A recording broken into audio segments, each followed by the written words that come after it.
Ya, mohon izin Ayah Bunda profesional membacakan CV Ibu Nurul Hidayati SSMBA, lahir di Klaten 19 Desember 1968. Sebentar lagi milad ya Bu Nurul. Semoga berkah senantiasa usianya. Menikah tahun 1990 dengan Bapak Ustadz Al-Muzammil Yusuf ya, dari Lampung, dikaruniai 6 orang anak, 3 wafat saat balita, kemudian 3 orang menantu, dan sekarang alhamdulillah sudah dikaruniai 7 orang cucu. Masya Allah. Aktivitas Sekretaris Dewan Pertimbangan Salimah Pusat DPSP, kemudian Sekjen Ailah Aliansi Cinta Keluarga Indonesia, kemudian Ketua Biro Perlindungan Keluarga pada Komisi Bina Keluarga Sakinah DSP, Komisaris Utama Salimah Food PT SPC, entrepreneur, trainer kepemimpinan dan keorganisasian muslimah, serta membina dan mengisi beberapa majelis taklim. Itu aktivitas Bu Nurul ya, Masya Allah, manusia bermanfaat. Pendidikan pada Fakultas Sastra UI jurusan Asia Barat, STB Alia jurusan Bahasa Inggris, alamat di Kalibata, Jakarta. Alhamdulillah ini biodata beliau, selengkapnya bisa bertanya langsung nanti ya Bu Nurul. Ya, baik Ayah Bunda profesional, untuk efektivitas waktu kita langsung saja beri kesempatan pada Bu Nurul untuk mempresentasikan materinya terkait menjadi orang tua smart di era digital. Pada Bu Nurul dipersilahkan. Ya, Jazakallah Ibu Dr. Ika Damayanti dan Bapak Termadi. Saya langsung izin share screen saja. Bismillahirrahmanirrahim. Assalamualaikum warahmatullahi wabarakatuh. Alhamdulillah wassalatu wassalamu ala rasulillah wa ala alihi wa ashabihi wa man wala wala hawla wala quwwata illa billah. Alhamdulillah pada pagi hari ini Allah izinkan kita berada di majlis yang mudah-mudahan diberkahi oleh Allah. Mudah-mudahan bermanfaat buat kita semua dalam rangka melindungi diri dan anak kita dari berbagai ancaman, ya, sebagaimana Allah firmankan di surat At-Tahrim, ya ayyuhalladzina amanu qu anfusakum wa ahlikum nar. Hai orang yang beriman, jagalah dirimu dan keluargamu dari api neraka. Saya sangat berbahagia setelah dengan Mbak Rika WA-an ya Mbak ya. Karena saya kadang-kadang khawatir ya kalau apa yang sudah dijanjikan itu tiba-tiba ada acara yang tidak bisa ditinggalkan gitu. Alhamdulillah ini sudah sedemikian rupa ya. Padahal saya ini baru pas azan subuh masuk ke rumah perjalanan darat dari Lampung Mbak Rika. Kemarin mendampingi suami ya, dari Lampung dan sebelumnya dari Palembang. Jadi kita berduaan ini jalan keliling ya. Biasa kalau usia sudah menua itu maunya jalan berdua gitu ya. Alhamdulillah ya. Dan ini habis ini sudah ditunggu cucu-cucu ya karena mereka menagih ini hari libur ya bertemu anti dan didinya. Nah materi hari ini ya menjadi sangat kita butuhkan ya karena kita hari ini mau tidak mau suka tidak suka ya berada di sebuah era ya mungkin seperti kalau kita di musim hujan kan kita tidak bisa menghindar ya ini di sebuah era yang sudah kita masuki bersama yaitu era digital. Nah, sementara banyak ya orang tua seperti kita mungkin juga sekarang sudah mulai memikirkan cucu ya, dan bukan itu saja memikirkan anak bangsa ya yang pastinya seorang dai itu tidak cukup hanya memikirkan keluarga tapi juga memikirkan nasib anak Indonesia ya kalau kita lihat secara komposisi ini hasil survei tahun 2021 ya. Di 2022 sebenarnya sudah ada tapi bedanya cuma 3 juta ya 273 ini masih 270 juta tapi kurang lebih komposisi generasinya mirip ya. Jadi dari sini kita bisa ambil kesimpulan sekitar 30% atau sekitar 90 juta ya kalau kita mau kembali kepada usia anak yang disebut sebagai anak itu kan kalau di undang-undang 18 tahun ke bawah ya. Berarti di Indonesia ini ada sekitar 90 juta anak Indonesia. Bayangkan kalau mereka mendapatkan perhatian dan pendidikan terbaik, Masya Allah, akan menjadi apa bangsa Indonesia ke depan. Subhanallah. Tapi demikian juga sebaliknya, kalau mereka tersia-siakan, kalau mereka tidak berkembang potensinya, bahkan mereka menemui hal-hal yang tidak bermanfaat, bahkan jatuh dalam kehidupan yang tidak bermanfaat, ya, maka kita pun akan sangat bersedih karena itu adalah potret generasi Indonesia di masa yang akan datang. Itulah potret Indonesia di masa depan. Nah, jadi paling tidak kita pastikan keluarga kita, ya, ku anfusakum wa ahlikum naro, tapi sebagai dai kita juga berpikir bagaimana menyelamatkan anak-anak Indonesia secara keseluruhan. Karena anak itu merupakan investasi akhirat orang tua, ya, investasi akhirat itu masya Allah sangat kita butuhkan, ya, manakala selesai amal kita masih ada doa-doa yang dilakukan anak-anak soleh dan solehah kita, insya Allah itu masih meningkatkan, ya, derajat kita di hadapan Allah Subhanahu Wa Taala. Belum lagi sebagai aset bangsa, ya, dan investasi masa depan, ya, ini merupakan potensi kekayaan dan kesejahteraan bangsa. Jadi kita harus bersungguh-sungguh memperhatikan anak-anak kita. Nah, dalam hal bahwa hari ini kita masuk ke era digital, ya, kita dapati ternyata natives, ya, digital natives, ya, penduduk asli era digital itu adalah anak-anak kita, ya, karena mereka lahir sudah mengenal teknologi digital. Sementara kita ini termasuk yang disebut sebagai digital imigran, ya. Orang yang mengalami imigrasi dari era sebelumnya, ya, mungkin ibu-ibu masih ingat dulu kita pakai telepon rumah gitu, ya. Saya dulu waktu ta'aruf sama Pak Muzamil itu ada telepon rumah di rumah, tapi beliau nggak pernah nelpon gitu, padahal beliau hafal nomor telepon rumah gitu. Itu masih ingat di rumah tuh ada nomor telepon rumah, ya, saya masih ingat nomor teleponnya gitu, ya, sampai sekarang saya masih ingat. Terus waktu itu kita masuk era pager, ya, kalau kita di pager terus kita pergi ke wartel untuk menelpon, ya kan, banyak sekali wartel dulu, kemudian sekarang udah nggak ada lagi. Kita juga ingat awal-awal punya mobile phone tuh yang gede gitu kan, dan waktu itu saya masih ingat sekali perasaan saya ketika membaca perkataan dari Pak Cacuk waktu itu ketua Kominfo, dia katakan nanti someday Indonesia one man one telephone. Waktu itu saya nggak kebayang gitu apa kita bawa telepon gitu. Dan ternyata hari ini kita mengalami itu, ya, kita lihat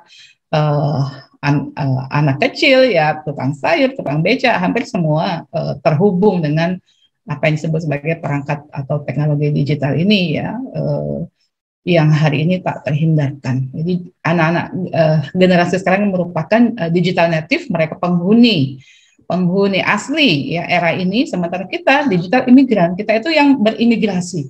Maka wajar kalau banyak orang tua seperti kita itu rada cemas, ya.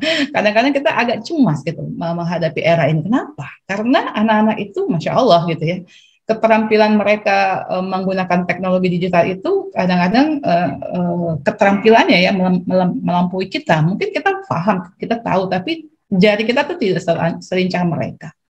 Ya, nah ini memang sebuah tantangan tersendiri, dan kecemasan itu juga tanpa alasan. Kalau kita melihat policy di Indonesia, ya, ya, kalau undang-undang itu biasanya bagus dikatakan bahwa di pasal 28F UUD 45 itu setiap orang berhak untuk berkomunikasi, memperoleh informasi, untuk mengembangkan pribadi dan lingkungan sosialnya, serta berhak untuk mencari, memperoleh, memiliki, menyimpan, mengolah, dan menyampaikan informasi dengan menggunakan segala jenis saluran yang tersedia. Nah, di sini sepertinya baik-baik saja, tapi kalau kita mau lebih detail, ya, ini semua orang berhak memperoleh informasi. Berarti apa? Di Indonesia itu tidak dibatasi, ya. Dan sistem di Indonesia itu memang tidak internet service providernya itu tidak dikontrol oleh negara, ya. Makanya kalau kita suka gemes gitu, ya, kok katanya Kominfo sudah memblok sekian ribu situs porno, tapi kok anak-anak masih dengan mudahnya membuka itu.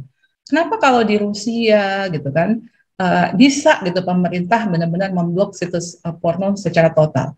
Oh, ternyata memang kebijakannya berbeda. Jadi kita tidak memakai apa yang disebut sebagai ISP, ya, Internet Service Provider, karena memang ISP ini biasanya digunakan oleh negara-negara yang juga dari sisi demokratis mereka dianggap tidak demokratis, ya. Mereka negara yang otoriter, yang mengkontrol semua akses rakyatnya untuk memperoleh informasi, ya. Ya, sementara negara-negara yang lebih demokratis, lebih terbuka, tapi juga satu sisi konsekuensinya juga lebih memungkinkan ya untuk masyarakat atau rakyatnya itu mengakses berbagai situs yang ada ya, karena kita paham ya tidak semua mengandung konten-konten kebaikan. Nah, disinilah sesungguhnya kita harus mengembalikan pemanfaatan teknologi digital itu, walaupun tadi undang-undangnya sudah ada di pasal 28F ya.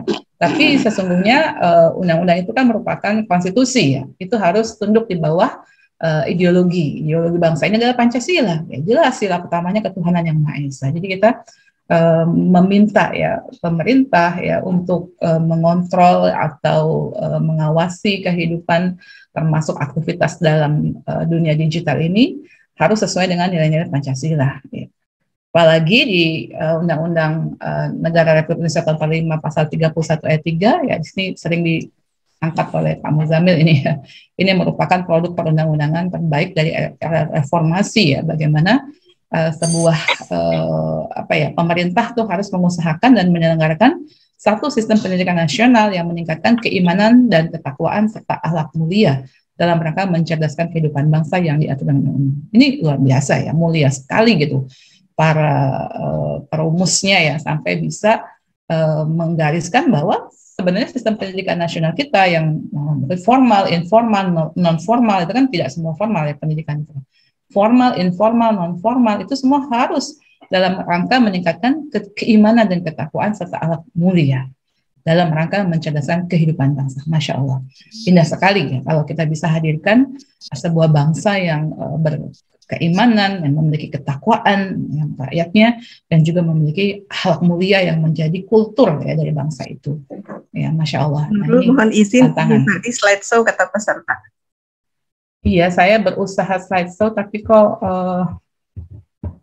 nggak berhasil. Ini ya, masuk ya? Iya, sudah. Okay. Ya, terima kasih. Ya, alhamdulillah. Baik, lanjut. Nah, ini sudah. Nah, kita tidak bisa menghindarkan atau menafikan ya adanya dampak positif di era digital ini bagi kita, termasuk bagi anak-anak ya. Bagaimana saat ini kita bisa mudah berkomunikasi ya. Dulu saya ingat kalau mau interlokal ya, kalau mau menghubungi, kalau misalnya ibu saya waktu itu lagi haji, kita interlokal kan mahal banget kan. Kayak begininya bukan pulsa, kalau dulu tuh pokoknya mahal gitu. Kalau sekarang kan kita Masya Allah gitu ya, WA call bahkan video itu tanpa menambah pulsa, dan kita bebas mau berjam-jam ya. Saya punya kakak itu di Jerman, kalau dia lagi kangen, nelfon saya bisa 3 jam sendiri gitu, terus aja sambil beraktivitas, sambil ngobrol, tanpa kita khawatir dengan biaya. Itu juga sebuah hal yang kita akui ya, ini merupakan kemudahan berkomunikasi tanpa batas waktu dan tempat ya.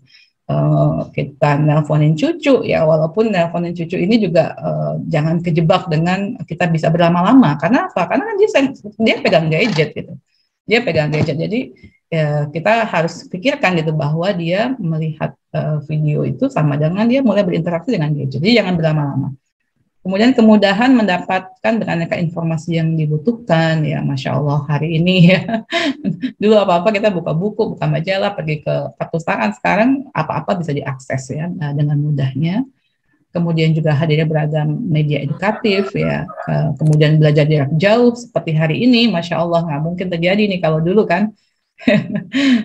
Kita kalau bikin acara udah harus mikirin tempat ya, konsumsi ya, perjalanan gitu. Masya Allah hari ini kita bisa semudah ini. Kemudian juga mengenal berbagai budaya dan lain sebagainya. Jadi memang kita akui ada hal-hal yang positif, tapi sekaligus juga kenapa kita cemas, karena juga banyak dampak negatif ya. Dan ini memberikan kecemasan tersendiri karena ada beda era ya, beda gap, bahwa kita adalah digital imigran yang tidak semua orang tua itu memahami atau bisa menggunakan perangkat digital, sementara anak-anak itu waduh gitu ya, cepat sekali gitu mereka berinteraksi ya, kemudian terampil menggunakan ya, dan kadang-kadang kalau ini ada gap ini berbahaya ya.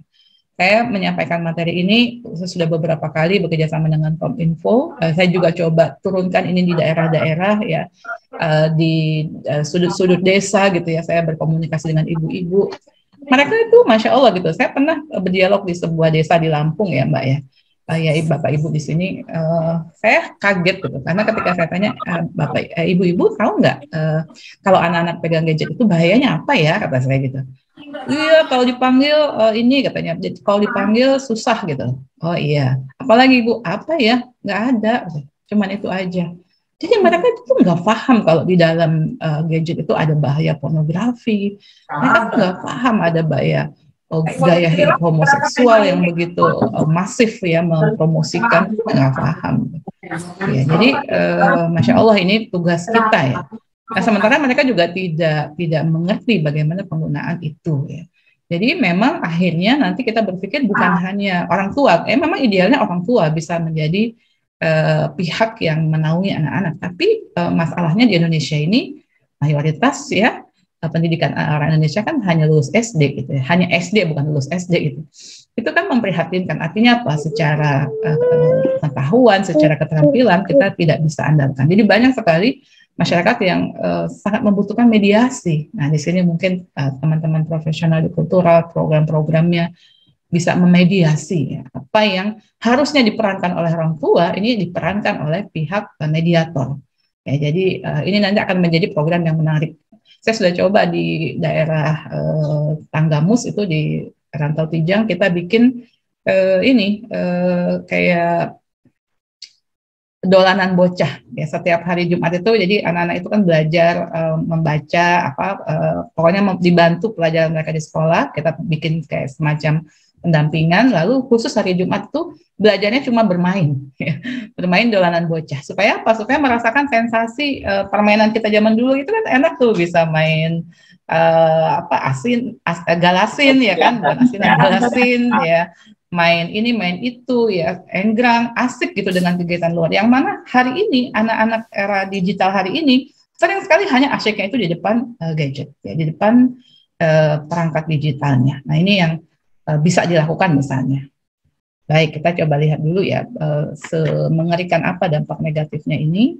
Ya, secara fisik saja, ya belum lagi kontennya. Gitu. Secara fisik saja, kalau anak itu terpaku di depan perangkat digitalnya itu kan sudah ada pancaran sinar biru ya, dan dia cenderung dalam posisi yang sama berjam-jam. Ya. Ini bisa mengakibatkan kelelahan fisik ya, dan juga mental ya, dan juga sosial karena dia jadi sulit bergaul secara nyata karena asik ya, asiknya. Kadang-kadang di sini masalahnya keasikan itu dimulai juga dari orang tuanya gitu. Kadang-kadang orang tua tanpa sadar menjadikan perangkat digital ini sebagai nanny, sebagai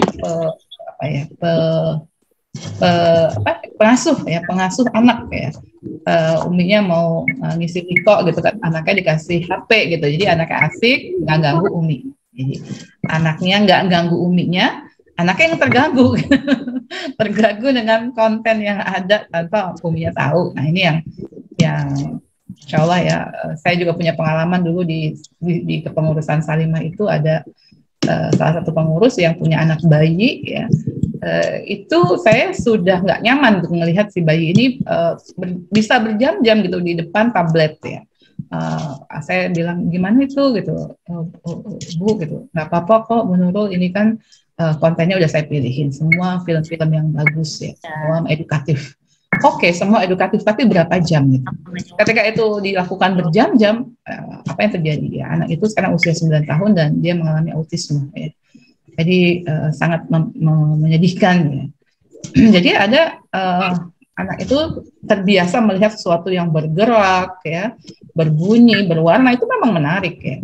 Jauh lebih menarik daripada dia harus membaca ya, karena objeknya kan statis gitu ya. Jadi kalau anak itu melihat katakanlah gadgetnya ya, mata dia itu fixed eyes ya, diem gitu. Yang bergerak kan objeknya. Padahal kalau kita membaca, objeknya yang fix ya, kitanya yang harus bergerak gitu. Makanya orang yang punya keterampilan membaca dia jadi mengerti gitu. Tapi banyak orang yang membaca lama banget tapi nggak ngerti apa sih yang dibaca gitu. Karena sesungguhnya konsentrasi dia itu mengalami penurunan. Jadi anak-anak Indonesia itu ternyata dari hasil penelitian peringkat membaca efektifnya itu sangat rendah. Kemudian juga bagaimana ya di luar masalah fisik ini kita juga sangat prihatin dengan berbagai konten yang tidak layak dilihat oleh anak maupun orang dewasa sebenarnya. Kemudian juga maraknya berbagai kriminalisasi dalam dunia maya, penipuan, pelecehan, serta bullying dan lain sebagainya. Ini tentu menimbulkan kecemasan dari para orang tua. Bagaimana kita menjadi orang tua yang smart ya di era digital ini. Ya, belum lagi ini gangguan kemampuan belajar ya dan kepribadiannya. Tadi sulit berkonsentrasi, terganggunya perkembangan otak anak ya, kemudian anak itu jadi cenderung introvert ya, menutup diri dari pergaulan dunia nyata. Nah ini bagaimana orang yang kecanduan internet itu dia mengalami perubahan di otak. Ini menurut Ibu Eli Risman ya. Ini saya ambil dari slide yang dipaparkan oleh pihak Kominfo. Jadi saya berapa kali ya Kominfo diminta menjadi narasumber, saya juga akhirnya mendapatkan masukan dari mereka ya. Jadi anak yang mengalami kecanduan itu di otaknya ya, dia mulai sulit berkonsentrasi, ya, sulit fokus ya, bahkan akhirnya sulit membuat keputusan karena lola ya, lambat codingnya gitu. Pengendalian dirinya juga buruk, prestasinya menurun, kognisi sosialnya juga menurun. Demikian juga penurunan kapasitas memori. Jadi banyak masalah. Maka nggak heran ya kalau Bill Gates itu membatasi anaknya. Bill Gates kita tahu kan dia pengusaha digital gitu kan. Itu hanya 2 jam anaknya itu boleh membuka. Dan di Cina itu peraturannya kalau nggak salah hari ini hanya di hari libur dan tidak boleh lebih dari 1 jam. Bahkan e-sport ya, orang-orang yang e-sport itu, jadi sportnya itu memang pakai digital ya. Itu saja mereka dibatasi tidak lebih dari 3 jam sehari. Itu aja sudah seorang seorang olahragawan digital gitu. Nah ini, jadi kenapa gitu? Karena ketika anak itu melihat ya tontonan yang ya di dalam teknologi digital itu mudah sekali ya akses ke pornografi. Kadang-kadang anak itu pertama kaget ya, kemudian dia jadi curious ya, jadi penasaran ya, dan ketika ditonton kok nyaman gitu. Kenapa? Karena ada dopamin yang keluar. Dopamin yang dikeluar oleh otak, yang dikeluarkan oleh otak saat menonton pornografi itu bersifat menenangkan. Ini yang sangat mengerikan. Kenapa? Karena mereka belum layak untuk keluar dopaminnya. Ini yang kalau menurut Bu Eli Risman itu bahkan 6 hormon, ini salah satunya dopamin, 6 hormon yang keluar pada anak yang menyaksikan pornografi ya, bahkan menjadi kecanduan, itu sudah teraktivasi 6 hormon yang harusnya itu teraktivasi di usia pernikahan. Di saat pernikahan, seorang itu menikah, bukannya usia pernikahan, maksudnya sudah menikah baru teraktivasi. Ini sudah teraktivasi dengan menonton pornografi. Ini kan seram sekali gitu ya.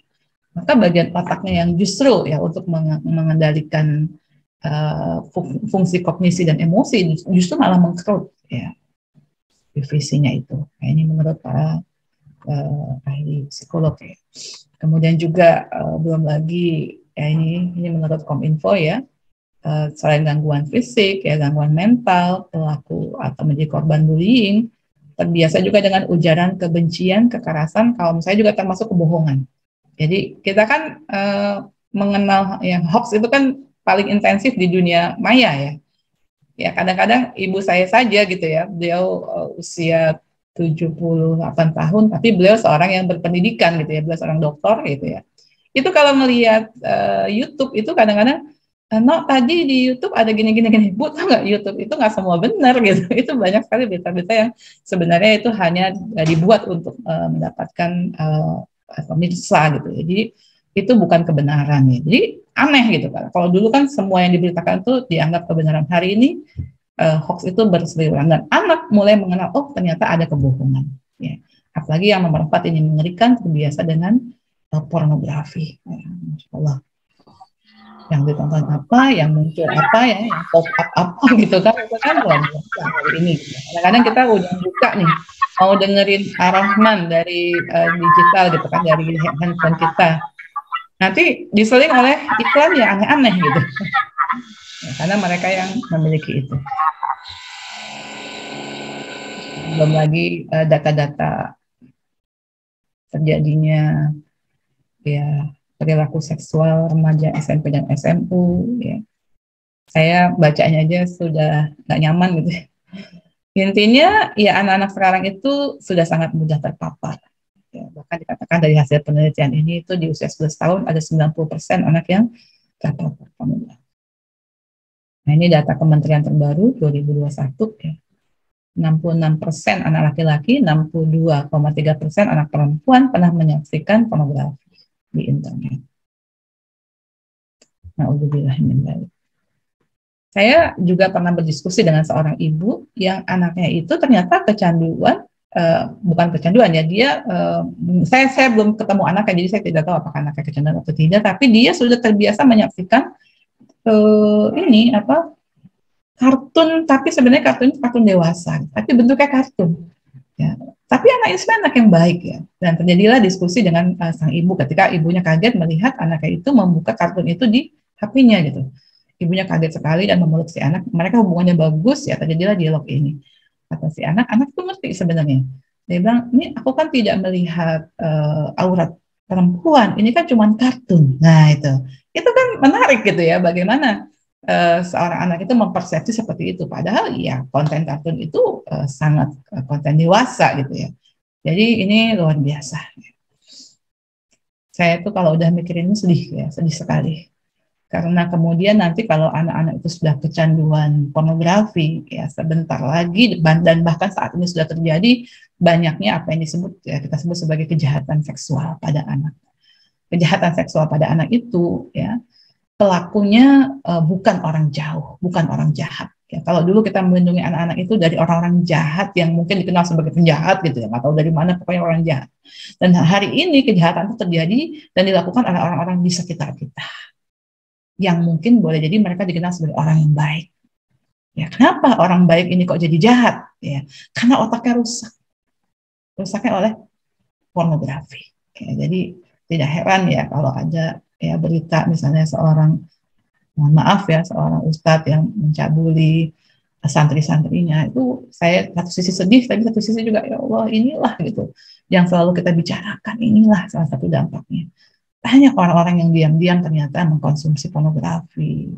Ya, kemudian yang paling mengerikan manakala itu terjadi pada anak-anak ya usia misalnya SMP, SMA gitu ya.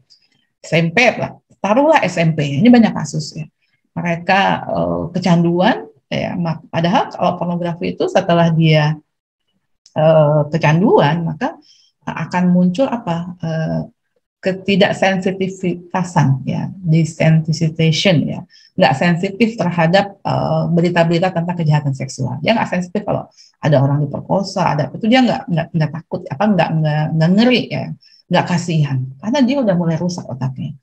Kemudian ketika dia terus mengkonsumsi itu, seperti kita merebus air di dalam ketel, lama-lama itu kan berbunyi gitu ya, meledak gitu apa keluar panasnya. Anak-anak juga begitu. Mereka bisa kemudian sampai pada tahapan apa sebelumnya eskalasi dulu. Semakin butuh yang lebih lama-lama ada keinginan act out ya, melampiaskan hasratnya yang sudah memuncak itu. Ya, bayangkan ya anak SMP memuncak gitu hasrat seksualnya, apa yang terjadi? Siapa yang akan jadi korban ya pelampiasannya? Nggak mungkin orang dewasa. Maka yang akan dia cari itu anak-anak kecil di sekitar dia. Itulah rahasianya kenapa banyak sekali korban kejahatan seksual pada usia anak. Pelakunya gitu kan anak SD, pelakunya SMP. Bahkan anak SD melakukan pada anak TK. Bahkan kasus yang masuk ke Aira Indonesia itu ya, kita mendapat kasus anak umur 6 tahun itu bukan korban, tapi dia pelaku. Bayangin 6 tahun gitu. Apa kita nggak sedih gitu mendengar anak 6 tahun bukan sebagai korban, tapi sebagai pelaku, dia sudah bisa melakukan kejahatan seksual. Kenapa? Tadi tontonannya itu merangsang ya seluruh hormon dalam dirinya keluar yang harusnya keluar di usia pernikahan. Bayangkan. Saya ya di Lampung ya di sebuah daerah, saya tidak perlu sebut namanya, dapat kasus ini juga gitu ketika seorang guru menyampaikan pada saya, murid saya Bu ya. Dan ini eranya homoseksual lebih lagi ya. Makanya korban kejahatan seksual itu di anak itu lebih banyak anak laki hari ini. Kenapa? Karena homoseksual sedang marak sekali. Ya, jadi ibu guru ini ya, akhwat kita punya murid anak kelas 6 SD ya, ketika dia kecil dia jadi korban dari kakaknya, disodomi kakaknya. Awalnya korban tidak didampingi dengan baik ya, tidak diterapi dengan baik, akhirnya dia menjadi pelaku. Apa yang dilakukan? Dia sering mensodomi anak-anak TK yang ada di sekitar SD dia. Maka si ibu guru ini harus ekstra kalau di istirahat anak ini diawasi betul ya, supaya dia tidak melakukan kejahatan seksual. Nah, terjadi kasus terakhir itu dapat laporan dia melakukan kejahatan seksual itu kepada adiknya, adik laki-lakinya usia 4 tahun. Bayangin. Ya, sekeluarga yang harusnya baik-baik saja saling melindungi, ini sudah menjadi ancaman satu dengan yang lain. Ini orang-orang baik sudah menjadi pelaku kejahatan. Sangat memprihatinkan. Ya, jadi Masya Allah. Belum lagi ngomongin kecanduan pornografi ya, kecanduan gadget itu sendiri sudah menjadi sebuah mental disorder ya. Ini dinyatakan oleh WHO tahun 2018. Nah, belum lagi ya kita melihat ya tadi karena kita tidak punya kontrol dari pemerintah, maka situs-situs seperti ini begitu bebasnya. Ya, dunia global mengalami transformasi moral ya. 30 negara sudah melegalkan pernikahan sejenis dimulai 2001 oleh Belanda, 2021 kemarin ya, bulan Juli itu Swiss negara ke-30 yang melegalkan pernikahan sejenis. Jadi nggak main-main ini. Ini bukan cuma masalah mereka itu menganut seks bebas ya, mereka menganut homoseksual is okay, tapi mereka sudah mempromosikan gitu dan memberikan tekanan ya kepada negara-negara, kebijakan-kebijakan di semua negara di dunia ya untuk melegalkan pernikahan sejenis. Apa jadinya kalau pernikahan sejenis dilegalkan? Ya, maka Masya Allah gitu ya, ini nggak main-main ya. Bahkan Badan Dunia sekelas PBB ya, sudah menjadi apa ya, backup ya. Kalau kita mengamati konvensi yang dihasilkan itu ujung-ujungnya adalah bagaimana legalisasi LGBT di seluruh dunia. Nah, ini nanti ada materi khusus ya tentang bagaimana kita mensikapi LGBT. Nah, kita cuma sekilas aja di sini karena sudah ada apa yang disebut sebagai moral transformation ya, atau hari ini kita disebut sebagai sexual consent ya. Kemarin sempat ribut kan di satu perguruan tinggi negeri ya, ketika mereka memiliki peraturan yang memiliki paradigma sexual consent ya. Sexual consent itu yang kemarin juga menjadi paradigma dari undang-undang TPKS yang diketok palu. Jadi ini ngeri ini. Di Indonesia ini justru berpihaknya pada paradigma sexual consent. Paradigma sexual consent itu nanti yang diomongin bukan kejahatan seksual, tapi kekerasan seksual. Sesungguhnya buat kita orang Indonesia ini agak aneh. Kita kan mengenal kejahatan seksual sebagai suatu kejahatan yang menyimpang dari moral ya, seperti orang diperkosa itu kejahatan seksual ya. Orang berzina itu kejahatan gitu. Tapi di hadapan paradigma sexual consent, orang berzina selama mereka sepakat tidak ada kekerasan di antara mereka, is okay. Ya, itu bukan kekerasan. Ya. Mungkin kita menganggap itu kejahatan, tapi buat mereka itu bukan kekerasan. Homoseksual itu bukan kekerasan manakala dilakukan dengan suka sama suka. Ya. Jadi undang-undang TPKS kita tidak merambah pada penyimpangan seksual maupun kebebasan seksual. Nah, ini PR buat kita. Ya, ke depan nanti akan ada ini pembahasan mungkin yang penting juga Bu Rika di profesional ya. Apa yang disebut sebagai comprehensive sexuality education. Ini sebuah kurikulum tentang pendidikan seksualitas ya. Istilahnya itu seksualitas. Ya, kita kan nggak pernah mengenal istilah itu. Selama ini kan seksual. Sekarang mereka mulai masuk seksualitas.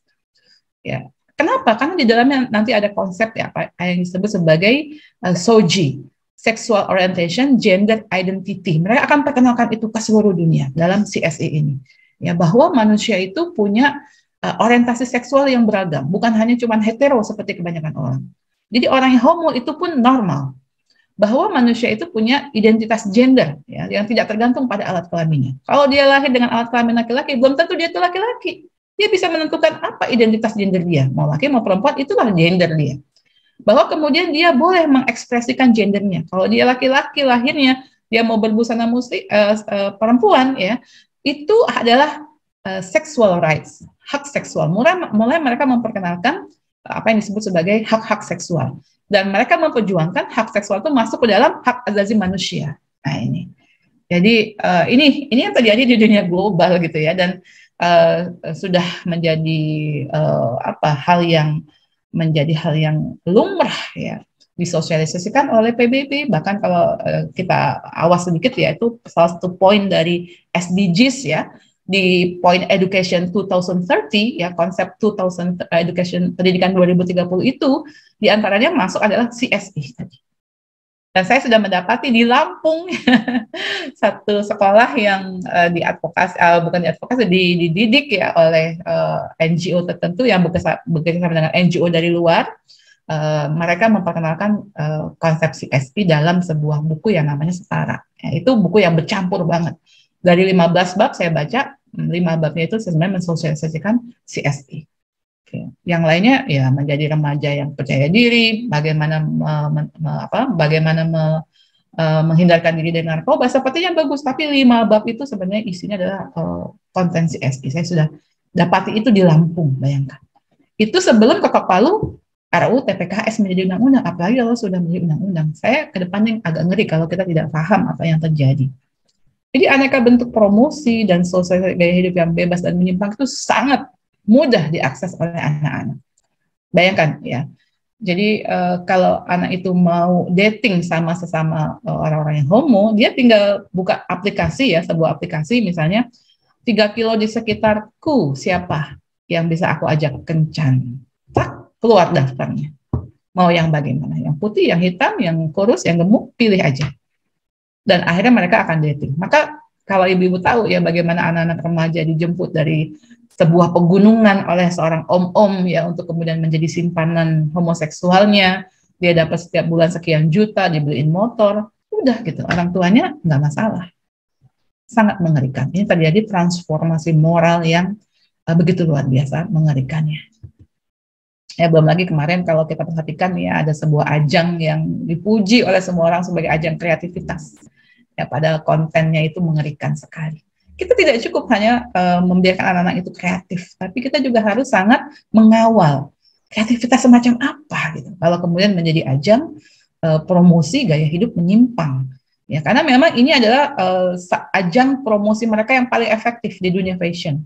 Ya, ini hati-hati, ya jangan sampai kita membiarkan Lampung pun menjadi kota berikut yang menjadi. Karena berbagai kota udah mengikuti ini ya. Saya aja waktu Agustusan tuh ke beberapa daerah itu tanpa sengaja saya melihat ajang-ajang seperti ini dibiasakan ya menjadi bagian dari 17 Agustusan gitu. Ya, jadi inilah yang dikonsumsi anak dengan mudah di perangkat digital mereka. Maka kita sebagai orang tua ya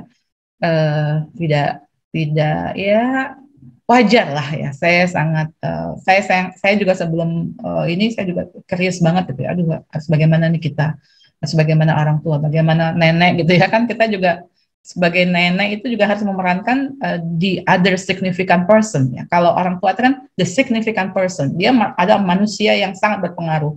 Tapi sebenarnya anak itu punya the other significant person, manusia berpengaruh yang lainnya. Itu diantaranya diperankan oleh kakek, nenek, tante gitu ya. Teman baik orang tuanya misalnya. Jadi di sini kita mengambil peran untuk juga mendidik anak-anak yang mungkin bukan anak kita secara langsung ya, karena Masya Allah gitu. Kadang-kadang ada saatnya anak itu nggak mau dengar orang tuanya, tapi masih mau mendengar orang lain gitu. Ya saya pengalaman nih di 2 orang cucu saya yang usianya sudah 5 tahun ya dan menjelang 5 tahun. Ini persis kasusnya. Yang mereka sedang merengek ya minta HP. Ya, sementara sang ibu itu sudah punya peraturan, HP hanya di hari libur. Anak saya itu udah bikin peraturan itu, hanya di hari Sabtu dan Ahad ya, nggak setiap hari. Cucu saya itu menangis meraung-raung. Saya langsung peluk dia, sebentar balik sini, anti mau cerita gitu. Ada ya di rumah sakit itu, ini rekayasa gitu ya, tapi berdasarkan fakta ya. Ada seorang dokter marah sama ibu-ibu. Kenapa? Karena ibu-ibu itu anaknya sakit, matanya merah, sakit, terus dia nggak mau belajar, dia nggak mau berteman sama orang lain. Kenapa? Karena ibu itu kalau anaknya minta HP selalu dikasih. Makanya dokternya marah, ibu kenapa anaknya dikasih HP? Iya dia soalnya kalau nggak saya kasih nangis dok. Nggak boleh begitu, HP itu bahaya kalau anak itu terlalu lama lihat HP. Jadi saya ceritain begitu, cucu saya tuh ngeliatin gitu. Dan udah setelah itu dia nggak minta lagi gitu. Ya, jadi memang ini harus sangat kita pahami untuk anytime kita ketemu anak yang marah yang minta HP, kita bisa vokasi mereka gitu ya. Karena kalau tanpa seperti itu kadang-kadang orang tua tuh kewalahan, ya, kewalahan. Ini harus kompak ya antara di sekolah, orang tua, kemudian kakek nenek dan semuanya gitu. Kalau kita kompak mengedukasi anak-anak kita ya, insya Allah ya mereka bisa selamat di era ini. Jadi sekarang tentu tanggung jawab pertama adalah orang tua ya. Apa yang harus dilakukan oleh orang tua? Ya kita tidak bisa terhindarkan bahwa ini adalah merupakan era digital ya. Nggak bisa juga kita pokoknya saya steril gitu digital, nggak boleh pegang HP, nggak boleh sama saya. Itu tidak ini juga gitu ya, tidak apa ya, nggak nyambung juga nanti akhirnya ya. Kita sesungguhnya di dunia ini juga banyak sekali virus, tapi bagaimana meningkatkan imunitas tubuh kita supaya kita tidak mudah terjangkit penyakit. Jadi lebih kepada ke sana. Ini realita kondisi kekinian bahwa memang generasi saat ini sangat akrab dengan dunia teknologi. Nah, tentu yang pertama dan paling utama ini adalah modal kita. Ya. Bagaimana kita mengasah keimanan, ketakwaan kita, kedekatan kita kepada Allah ya, menjadi modal semuanya menghadapi apapun. Ya, doa yang kita lakukan ya di waktu-waktu yang mustajab, sertakan gitu doa ini, ya Allah. Jaga keturunan saya, jaga keluarga saya dari berbagai kejahatan zaman. Itu akan menjadi benteng yang luar biasa. Dan juga menjadi modal orang tua untuk bersikap tenang. Ya. Dan juga modal orang tua untuk bisa mengedukasi anak-anak, juga menghayati nilai-nilai religius. Ya. Jadi tidak bisa kita nafikan. Alhamdulillah ya dengan pendidikan terus-menerus, dengan belajar terus-menerus ya. Mudah-mudahan Allah jaga kita semua dan lingkungan kita. Karena saya dapati juga di lingkungan kita pun mulai terpapar hal-hal yang tidak kita inginkan. Ya, maka kita harus sangat jujur ya, tajdid dunia, memperbaiki niat kita, kemudian juga memperbaiki amal soleh kita ya. Dan kita berharap dalam beramal soleh itu ada barokah dari Allah agar keluarga dan keturunan kita terjaga dari berbagai musibah zaman ya. Jadi kalau Bapak Ibu sedang melakukan dakwah gitu ya, yang berpisah dengan anak, letih, lelah, itu banyak istighfar dan doakan anak-anak di rumah. Ya, insya Allah penjagaan Allah itulah yang terbaik. Jadi memang ini harus kita perkuat terus-menerus, ya, dan kita harus menjadi contoh gitu. Nggak bisa menuntut anak jangan begini, jangan begitu, tapi perilaku kita juga ternyata termasuk orang-orang yang kecanduan gitu. Nauzubillahi min dzalik. Jadi memang kita harus ibda binafsi, mulai dari diri kita, bersungguh-sungguh dan berharap barokahnya Allah menjaga anak-anak kita. Juga optimalkan ya tadi secara hubungan kelangitan ya, ini hubungan manusiawi. Fungsi keluarga itu harus berfungsi. Jangan kita biarkan keluarga-keluarga dai ini menjadi keluarga yang disfungsional ya. Keluarganya sih ada tapi tidak berfungsi dengan baik ya, disfungsi. Maka kalau saya ya kita banyak ya definisi fungsi keluarga, saya sih meringkas di 3 ini, jangan sampai nggak ada ini. Asih, asah, asuh ya. Bagaimana semua anggota keluarga merasa terkasihi, tercintai, tersayangi ya. Ada bonding, ikatan kasih sayang yang dibina ya oleh orang tua ya. Peraturan boleh ditetapkan tapi tetap ya berisi dengan nuansa kasih sayang ya, dengan mengasah potensi anak, kenali mereka punya potensi yang berbeda-beda, dan berikan pola asuh terbaik ya, termasuk dalam ya ini membangun bonding yang kuat ya, ikatan kejiwaan ya. Saya mendapati ada seorang anak ya ketika usia remaja itu sangat kritis gitu, tapi dia lewat gitu. Padahal teman-temannya itu semua narkoba, semua melakukan hal-hal yang negatif gitu, tapi dia selamat. Kenapa? Ketika ditanya, saya tuh ingat sama wajah ibu saya gitu. Setiap mau ngikutin teman-teman nawarin narkoba, saya ingat wajah ibu saya nggak tega sama ibu saya yang begitu mencintai saya. Nah itu ya, cinta orang tua, doa orang tua itu akan mengisi kantong jiwa anak. Nah, belum lagi bagaimana kita berkomunikasi dengan mereka. Ini pasti Bapak Ibu di sini ya, ayah bunda profesional sudah sangat paham ya kisah Nabi Ibrahim dengan Nabi Ismail yang luar biasa. Ini memang guru parenting ya. Bagi saya ini guru parenting yang luar biasa. Karena dalam suasana kritis, dalam situasi yang sangat kritis, Nabi Ibrahim begitu bijaksana dalam berkomunikasi dengan anaknya Nabi Ismail. ketika mendapat bermimpi ya menyembelih anak, Nabi Ibrahim langsung paham bahwa itu adalah perintah Allah. Tapi bagaimana menyampaikannya kepada sang anak?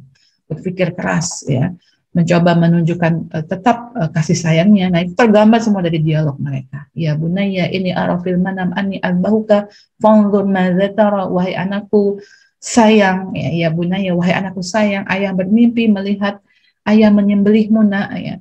Fanzur madza tara, what do you think, bagaimana pendapatmu nak ya. Masya Allah gitu. Kasih sayangnya tetap terasa, kebenaran disampaikan, lalu ada mengasah critical thinking anak gitu. Jadi anak itu diajak berpikir kritis. Jadi nggak satu arah gitu, nggak langsung otoriter. Nah, pokoknya bapak ini nabi ya, kamu mau tidak mau, suka tidak suka, bapak besok sembelih karena ini adalah perintah Allah. Nggak begitu gitu. Itu mungkin cepat, tapi itu kan satu arah dan tidak mengasah critical thinking. Tapi Nabi Ibrahim indah sekali dan sangat edukatif. Nah, sehingga kita juga bisa melihat jawaban itu merupakan hasil dari edukasi sang ayah. Ya abadi, wahai ayahku sayang, if al-matu'mat, kerjakan apa yang Allah perintahkan padamu, satajiduni insyaallah minas sabirin. Niscaya ayah akan dapati saya termasuk orang yang bersabar. Luar biasa. Jadi ya, ini ya, bangun komunikasi produktif ya. Kemudian juga, nah ini yang sangat teknikal ya, kita buat peraturan bersama. Jadi tetap harus ada peraturan bersama. Jadi saya tidak buat di sini orang tua buat peraturan, bukan begitu. Buat peraturan bersama antara orang tua dengan anak. Ya, karena tadi ya anak itu harus diajak berpikir kritis. Anak itu harus diberi reason. Ya, jadi anak zaman sekarang itu sangat membutuhkan reasoning, ya, alasan. Kenapa gitu? Gak bisa kita cuma pokoknya nggak boleh. Harus ada ceritanya gitu. Bahkan anak balita saja saya sudah lihat di cucu-cucu saya itu dulu juga anak-anak kecil. Kalau kita mau ngobrol sama mereka, mereka mau dengar. Tapi orang tua zaman sekarang itu kadang merasa terlalu sibuk karena kadang merasa terlalu sedikit waktu untuk anak. Jadi sering melakukan komunikasi satu arah. Perintah ya, jadi peraturan. Pokoknya kalau melanggar ini konsekuensinya gitu. Padahal akan sangat indah kalau anak itu diajak diskusi ya. Kemudian kita mencoba berempati. Asik ya lihat video, lihat YouTube sekarang bagus-bagus. Iya, Mi, asik banget. Menurutmu kalau kita terus ngelihat begitu mata kita bakal sakit nggak ya gitu. Terus apalagi ya gitu. Jadi anak itu diajak gitu. Nah, terus ketika mereka mengerti, yuk kita bikin kesepakatan yuk. Sehari itu berapa jam yang bagus. Nih Umi baru ikut seminar, menurut pembicaranya yang paling bagus sekian jam gitu kan. Jadi ada ngobrolnya gitu ya. Kita mencoba memahami, kemudian kita ajak angkat permasalahan sehingga mereka mengerti permasalahannya apa. Kemudian ajak buat peraturan bersama dan kita itu akan membantu dia. Umi akan bantu untuk mengingatkan ya. Ya, harus ada kesepakatan batasan waktu. Ya, karena di Indonesia ini kalau dari hasil penelitian warga dunia itu kebanyakan sehari mengakses gadgetnya itu 6 jam ya, perangkat digitalnya itu 6 jam sehari. Indonesia itu sudah 7 jam ya, udah lebih. Ya, bahkan nanti ada penelitian kepada anak lebih lama lagi. Padahal anak-anak itu ya, anak-anak di atas balita ini, kalau di bawah balita malah lebih kecil lagi ya. Itu paling banyak itu hanya 2 jam per hari, paling banyak. Bagus lagi kalau kita bisa peraturan weekend aja gitu. Itu lebih bagus lagi. Cucu saya itu weekend dan alhamdulillah gitu. Dia merasa boleh gitu membuka gadget tuh boleh tapi ada waktunya. Nah itu. Nah, jadi di sini yang kita kadang-kadang dilematis juga karena kemarin ya masa pandemi ketika sekolah anak-anak itu mau nggak mau akhirnya banyak ya mengakses gadget. Ini contoh-contoh peraturan bersama ya. Dan saya juga ada ide ya untuk membuat satu apa yang disebut sebagai screen time out ya, screen time out ya. Kan kalau kita lagi olahraga kita mau keluar dari lapangan time out gitu kan. Nah ini coba setiap keluarga itu nanti coba diskusi, tentukan screen time outnya itu jam berapa. Jadi jangan sepanjang waktu semua memegang HP dan kapan saja bisa membuka. Coba ya, karena di situ banyak loh masalah yang muncul ya. Banyak suami istri itu berpisah gara-gara tadi ya, asik masing-masing dengan dunia mayanya. Banyak anak tidak mau mendengar orang tua karena asik dengan dunia maya. Banyak orang tua tidak peduli dengan anaknya karena asik dengan dunia mayanya. Bahkan waktu itu pernah ada seorang ibu yang bilang, Bu saya kan ini pegang bisnis digital gitu, digital marketing, gimana kan saya setiap saat harus membuka ini. Saya bilang banyak loh, kalau saya perhatikan di bisnis digital juga mereka itu membatasi waktu kerja gitu. Jadi akan dilayani di jam ini gitu, di luar itu besoknya gitu. Jadi nggak juga harus 24 jam kita pegang untuk melayani customer, mengorbankan hal yang penting yaitu keluarga. Jadi coba masing-masing keluarga, nanti ini saya belum masukkan ke sini ya, ada ide untuk membuat screen time out. Ya, jadi time out untuk screen, semua nggak ada yang pegang. Ya, misalnya kita bilang nih, nggak enak ya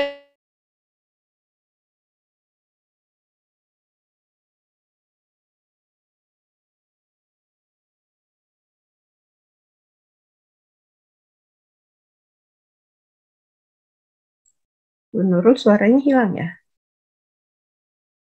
Iya Bu, sama dari sini juga nggak kedengaran. Hilang juga suaranya. Mungkin di call aja. Pepencet berarti. Mungkin di call. Masih aktif. Nanti sebentar ya, mohon izin. Sinyalnya kayaknya. Ya, sinyal seperti ini udah keluar.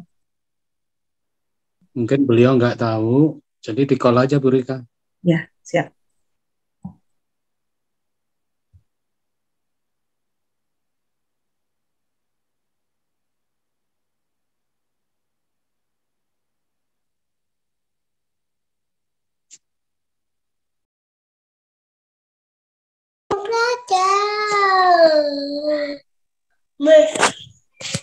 Iya, beliau nggak tahu ya, hilang suara ya. Ada bunyi.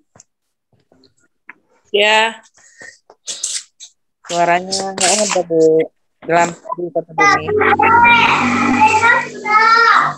Ya Bapak Ibu mohon bersabar terlebih dahulu ya. Bu Rika masih menghubungi Bu Nurul.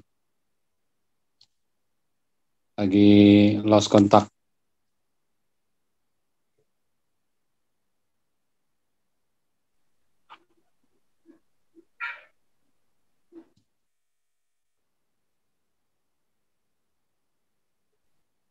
Assalamualaikum. Assalamualaikum. Lagi ya?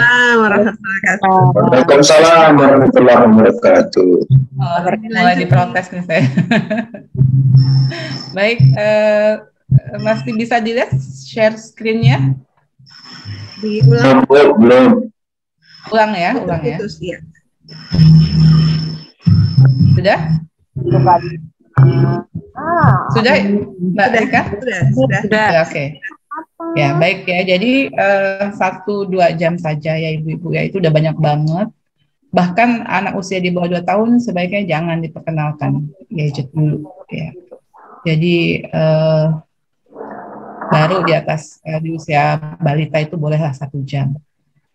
6 tahun ke atas 2 jam per hari ya. Jangan lebih. Kalau bisa di weekend itu lebih bagus lagi. Ya, kenapa? Ya tadi ya karena memang perkembangan kognisi anak itu harus lebih kita dahulukan ya. Kemudian orang tua juga harus memberi contoh yang baik ya. Karena kadang-kadang kita kalau ngomong ke cucu gitu, kan dia bilang kalau Buya nggak apa-apa gitu. Buya itu kerja gitu misalnya. Jadi memang Masya Allah ya, ini memang membutuhkan sikon yang luar biasa untuk mengkondisikan anak. Nah ini yang menarik ya, yang ke-8 ini seimbangkan dengan aktivitas positif lainnya. Ya, sekarang banyak anak-anak yang malas keluar rumah, malas gitu, karena memang orang tuanya juga nggak ngajak gitu. Nah ini bisa dilakukan oleh orang tua, bisa dilakukan oleh komunitas ya. Nah mungkin di sini perlu juga gitu, ada komunitas dolanan anak gitu ya, setiap hari apa misalnya anak-anak diajak dolanan-dolanan zaman kita dulu gitu kan. Ini kan seru banget gitu ya, main gobrak sodor, main macam-macam ya. Ini masih ingat nggak Bapak Ibu nih permainan-permainan ini? Ini yang kadang-kadang nggak dihadirkan di rumah gitu. Nah, saya tuh dari kecil anak-anak itu saya sengaja beliin apa ini namanya congklak, ya beliin bekel, ya kemudian ajak mereka untuk main-main fisik gitu. Nah ini sebenarnya tugas bapak-bapak nih, kalau main fisik sama anak-anak itu harus lebih aktif ya, ajak mereka aktif keluar. Ini akan sangat dibutuhkan. Jadi dia punya keasyikan di luar, keasyikan mengkonsumsi gadgetnya. Arahkan, ya kita dampingi, dan juga harus menelusuri kegiatan anak dunia maya. Ya. Nah, bahkan ini menurut Kominfo ya, bagus kalau kita bisa berteman di media sosial dengan mereka. Ya, minimal kita punya grup di WA, kemudian juga memastikan orang tua mengetahui PIN anak. Jadi sepakati sama anak-anak. Di rumah ini tidak ada rahasia dalam hal penggunaan perangkat teknologi. Kalian bisa lihat punya Abi, kalian boleh lihat punya Umi, dan Umi Abi boleh lihat punya kalian. Kenapa? Karena kita saling menjaga. Jadi itu paling bagusnya begitu. Ya, kita di rumah ini dari kecil anak-anak itu kita biasakan begitu, sehingga anak-anak itu tidak coba-coba gitu. Karena itu kita terpaksa lakukan ya. Kan memang sih idealnya ada privacy ya, tapi masalahnya ini berbahaya sekali. Ya, semua kita itu mengalami hal yang memang harus ada pengawasan. Nah, cara pengawasan yang paling sederhana dan paling mudah kita jadikan perangkat gadget kita itu tidak ada rahasia. Jadi siapapun boleh melihat gadget Umi supaya mereka tahu apa yang Umi lihat. Siapa teman Umi, silakan. Karena di sini akan menjadi contoh buat mereka. Mereka pun tidak mau mencoba-coba hal-hal yang negatif ya. Karena sekali kecanduan hal negatif dari dunia gadget, waduh, repot banget ya. Kemudian juga mengaktifkan fitur khusus untuk pemantauan anak di internet, ya, ngobrol bareng tentang penggunaan teknologi informasi yang baik. Nah, ini beberapa contoh aplikasi yang dapat mengontrol anak di internet. Ya. Kalau saya sih terus terang waktu anak kecil nggak sempat pakai ini gitu, karena kita dengan komunikasi yang dekat, dengan tadi cara untuk membuka ya tidak ada rahasia itu cukup efektif ya, karena cukup terkontrol alhamdulillah. Tapi kalau memang mau pakai ini juga ini lebih bagus lagi ya, kemudian ada aplikasi yang dapat mengontrol anak-anak di internet. Inilah yang dimaksud dengan orang tua harus melek secara literasi digital ya. Ini bagus sekali kalau orang tua bisa. Maka sekarang banyak ya program literasi digital untuk orang tua. Nah, cuma tadi sekali lagi kita mendapati masyarakat kita itu sebagian besar justru malah yang tidak mampu melakukan pendampingan kepada anaknya. Ini kesempatan sebenarnya untuk dakwah kita ya di masyarakat untuk menjadi mediator antara orang tua dan anak ya. Yang harusnya diperankan oleh orang tua kita yang menjalankan. Kita membantu anak-anak yang tidak beruntung mungkin orang tuanya ada seperti orang tuanya yang ada di luar negeri sebagai buruh migran gitu ya. Ada di sebuah daerah di Jawa Tengah itu saya pernah datang ke sana acara salimah, katanya di sini Bu itu anak-anak rata-rata diasuh sama neneknya. Kenapa? Karena ibunya rata-rata menjadi buruh migran Indonesia di luar negeri ya. Menjadi ya itu ya ART di luar negeri, kemudian anaknya diasuh oleh neneknya, dan akhirnya di sini banyak sekali kasus kejahatan seksual karena pengasuhan seorang nenek kan sangat terbatas. Nah ini bagaimana kita mendapati hal ini ya? Ini tantangan dakwah tersendiri buat kita. Banyak yang bisa kita lakukan. Bikin tadi dolanan bocah aja seminggu sekali aja udah menarik gitu. Anak jadi punya alternatif. Oh kayak gitu ya. Dan itu memang cara untuk mencegah narkoba kan juga begini ya. Harus ada positif alternatif kegiatan lain. Ya. Jadi kecakapan berdigital untuk orang tua ini sebenarnya perlu. Kalau memang mereka tidak mampu ya bisa dilakukan program-program literasi digital untuk para orang tua. Nah, baik Mbak Rika, masih berapa lama? Karena nih udah tambahan, kalau waktunya sudah habis saya cukupkan dulu. Jadi nanti kita akan masuk, ini kalau masih ada waktu, bagaimana menghindarkan anak dari kecanduan gadget. Gimana? Umi, waktunya sampai 10.45. Masih ada waktu. Sekarang, oke. Masih 15 menit lagi. Oke, jadi kita mau masuk lagi ke hal yang lebih serius, bagaimana menghindarkan anak dari kecanduan gadget. Ya. Yang pertama tentu orang tua sendiri harus introspeksi. Kita introspeksi, apakah kita ini termasuk orang yang juga kecanduan gitu. Jadi kita harus lihat nanti, kita cek, nanti saya buatin checklistnya. Kita ini termasuk orang yang kecanduan nggak ya? Kalau kita kecanduan, susah juga berharap anak tidak kecanduan. Ya kan? Ya. Lisanul hal afsahu min lisanil kalam. Perbuatan lebih fasih dari perkataan. Mau kita nasihati 1000 kata, 1000 kali sehari, ya. Jangan banyak-banyak pegang gadget. Tapi kitanya sendiri, ya, nggak bisa lepas. Kita termasuk nomofobia, no mobile phone phobia, kalau nggak pegang HP gitu. Kayaknya kalau HP ketinggalan, waduh runtuh lah dunia gitu, nggak bisa kontak siapa-siapa gitu. Ada nggak yang punya perasaan begitu? Kalau HP ketinggalan, waduh gitu. Kalau saya terus terang termasuk manusia yang natural. Kalau saya ketinggalan HP, saya merasa happy gitu. Nanti saya bisa punya alasan, maaf ya tadi ketinggalan HP-nya, jadi saya nggak bisa buka berita. Saya malah memanfaatkan itu sebalik untuk bisa lebih free gitu ya, menghadapi dunia gitu ya. Nah ini jadi secara jujur kita harus introspeksi. Apakah kita termasuk orang yang bijak dalam menggunakan perangkat teknologi digital itu? Kemudian yang kedua, ibu-ibu nih atau bapak-bapak juga sih ya. Apakah kita termasuk orang yang secara tidak sadar menjadikan gadget itu sebagai nanny, sebagai pengasuh buat anak kita? Karena ini saya sering lihat di berbagai kesempatan, ya termasuk ketika sedang mengisi acara gitu ya, yang orang tua itu bawa anaknya, saya lihat anak itu tenangnya dengan pegang HP. Saya terus terang prihatin gitu, tapi mau ngomong apa dalam waktu sebentar gitu ya. Malah harus ada acara seperti ini untuk menyadarkan bahwa ini nggak baik-baik saja gitu, walaupun kontennya udah kita pilihin, nggak bisa lama-lama gitu. Ya, makanya saya juga kalau nelpon cucu saya, video call itu saya bilang jangan lama-lama ya sayang ya, karena nanti jadi kebiasaan lihat HP kelamaan gitu. Jadi nggak bisa yang berjam-jam kalau sama mereka itu ya. Nah ini introspeksi kita sebagai orang tua ya. Apakah kita itu seorang yang terus-menerus memegang HP gitu ya, termasuk ketika berinteraksi dengan orang lain, ketika lagi makan pun gitu ya, sambil makan udah nih janjian sama istri keluar gitu ya, tapi bawa HP gitu, pas di luar ya asik sendiri dengan HP-nya, istrinya bengong aja, akhirnya daripada bengong istrinya juga buka HP gitu. Akhirnya udah jalan keluar berdua ya, di tempat berduaan itu sama-sama masih beramai-ramai sama temennya gitu. Karena buka gadget masing-masing. Nah ini sesungguhnya kita harus lebih wise ya, lebih cerdas dan lebih bisa mengendalikan ya dunia. Karena sesungguhnya nggak ada kok yang bakal kalang kabut kalau kita nggak buka sebentar saja. Ya. Kita aja sendiri yang sering kepo gitu. Ih ada komen apa gitu. Ih ada apa. Jadi akhirnya kita tidak bisa memanage dengan baik. Jadi manajemen waktu kita harus baik dalam menggunakan perangkat digital. Ya. Ini introspeksi ya. Kemudian jadi orang yang termasuk kecanduan gawai itu yang seperti apa sih? Ya, kadang-kadang dia tidak menyadari bahwa dirinya sudah mengalami masalah kesehatan akibat terlalu sering menggunakan benda tersebut.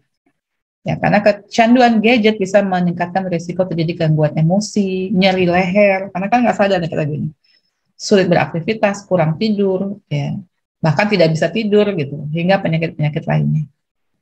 Jadi memang menurut para ahli, gadget itu bisa menyebabkan efek euforia yang sama dengan perilaku kecanduan lainnya seperti berjudi atau melihat tontonan pornografi. Jadi ada efek euforianya. Memang kan itu menyenangkan ya, berbagai berita, berbagai hiburan gitu ya, ada aja gitu ya. Nah ini memang ada efek euforianya yang membuat kita pengen buka lagi. Berdasarkan hasil penelitian, kecanduan gadget dapat mengubah zat kimia otak yang pada akhirnya mempengaruhi kondisi fisik, psikologis, dan perilaku seseorang. Ciri-cirinya ya, apa yang disebut sebagai nomophobia, no mobile phobia. Jadi fobi banget kalau nggak ada mobile dipegang gitu. Nanti kalau anak ya, anak itu kita coba lihat dia ini termasuk udah kecanduan apa enggak. Apakah dia tuh sangat asyik ketika megang gadget sampai lupa waktu? Atau ketika dia nggak pegang, dia tuh sangat gelisah. Nah itu. Jadi kalau anak ibu masih bisa asyik baca buku, masih bisa asyik main bola, asyik ngobrol-ngobrol ya, tanpa megang HP, alhamdulillah mudah-mudahan dia tidak termasuk anak yang sudah kecanduan. Ya, jadi pastikan anak-anak itu masih bisa beraktivitas selain ketika dia mengkonsumsi gadgetnya. Maka untuk itu kita sudah arahkan membatasi waktu. Ya. Memang berat membatasi waktu itu. Kita akan berhadapan dengan tangis ya anak-anak, ya, tangis cucu-cucu. Tapi coba ambil perhatian, baca doa, lalu cerita. Anak-anak itu suka dengan reason, dengan alasan-alasan yang masuk akal. Dan mereka itu sangat cerdas sesungguhnya. Jadi jangan kalah cerdas dengan anak-anak ya. Kita harus bisa kooperatif dengan mereka. Dan apakah dia itu semakin pengen tambah lama, ya. Dan gagal untuk berhenti bermain dengan gadget, ya. Kehilangan ketertarikan dengan dunia luar, tetap menggunakan gadget meskipun sudah ada konsekuensi, ya. Bahkan akhirnya sampai berbohong, ya, ketika ketemu orang tuanya, tadi udah berapa lama? Baru pakai gitu ya, baru buka gitu. Ya, dan anak yang kecanduan itu ketika dia gelisah, ketika dia galau, ya, ketika dia resah, dia tuh cari HP gitu untuk menenangkan dirinya. Nah, itu beberapa ciri anak yang kecanduan gadget. Ini efek fisik, ya. Ada mata, ini sudah jelas, ya. Banyak sekali penemuan, ya, dokter-dokter mata itu yang mendapati penyakit-penyakit baru akibat dari anak terlalu letih berhadapan dengan screen, ya. Infeksi, kurang tidur, obesitas, ya, bahkan sampai pada infertilitas. Secara psikologis, ya, lebih mudah marah, panik, stres, sering merasa kesepian, ya, karena berjam-jam dia tanpa sadar terisolasi dari kehidupan nyata, ya, akibatnya bisa stres dan depresi, akibatnya juga sering sulit fokus belajar atau berkonsentrasi, ya. Dan akhirnya memiliki masalah dan dalam hubungan sosial. Saya ada, ya, kerabat saya itu yang sekeluarga, ya, memang ayahnya pendiam, ibunya pendiam, anaknya kayaknya aktif banget gitu ya media sosialnya. Itu kalau ketemu dengan sepupunya, ketemu dengan siapapun, mereka itu cenderung diam, minggir dan tidak mampu berkomunikasi. Hampir dikatakan sama sekali. Jadi saya prihatin juga, itu kasihan ya. Tapi ya. Nah, ini contoh ya, di akhir kita punya pelayanan pendampingan kepada keluarga-keluarga atau orang tua yang mungkin anaknya sudah terlanjur kecanduan gadget, apalagi kecanduan pornografi atau kecanduan atau homoseksual, ya, itu juga termasuk klien-klien yang ditangani. Nah, ini tambahan ya, bahwa sebenarnya pemerintah itu sudah mencoba memfasilitasi, membuat kebijakan, dan juga sudah mendorong dunia pendidikan, sekolah, formal, non-formal. Tapi ya tetap ya, peran orang tua itu menjadi sangat strategis, karena akhirnya kitalah gitu ya, tidak bisa berharap banyak ya. Tentu semua pihak harus berperan ya, yang bisa menuntut kebijakan kepada pemerintah, bikin kebijakan yang bagus. Tapi masalahnya di Indonesia ini jangan cukup puas hanya dengan kebijakan. Di Indonesia masalah selanjutnya adalah penegakan hukum. Ya. Apakah produk hukum yang ada itu sudah dipakai dengan baik? Apakah polisi itu bisa fair? Ya. Jangankan kalau sudah ada produk hukumnya ya, kalau hari ini kan kayak kalau ada pesta seks homoseksual gitu, orang-orang ditangkap ya, tapi 2 kali 24 jam dilepas lagi. Ya. Nggak bisa, karena apa? Oh, nggak ada produk hukumnya. Sudah ada produk hukumnya, lain lagi nanti ceritanya gitu ya, tidak ditegakkan. Nah, ini akhirnya ya daripada kita mengutuk kegelapan ya, di sana belum sempurna, pemerintah belum sempurna, ya mungkin di sekolah juga belum sempurna pengawasannya gitu ya. Kita nggak bisa ya kemudian menghindarkan diri bahwa kita lah orang tua ini sebagai penanggung jawab utama anak-anak kita. Kita memiliki peran yang sangat strategis untuk bisa mendampingi anak-anak kita di era digital ini, mendampingi para digital native, padahal kita sendiri digital imigran. Nah, ini sebenarnya sudah ada peraturan pemerintahnya untuk perlindungan anak. Ya. Ini saya dapat dari Kominfo-nya. Pendekatan hukumnya sudah ada, pendekatan teknologinya sudah ada, ya. Jadi sebenarnya sudah ada tim ICE ya milik pemerintah yang bekerja 24 jam non-stop menghalau konten negatif dan pelanggaran di internet. Jutaan konten bahkan sudah diblokir, termasuk pornografi dan kekerasan anak. Tapi pada kenyataannya kan kita mudah banget ya melihat konten-konten itu di dunia maya. Ya, artinya apa? Tadi karena kita tidak memblokir secara total, seperti yang dilakukan negara-negara yang otoriter.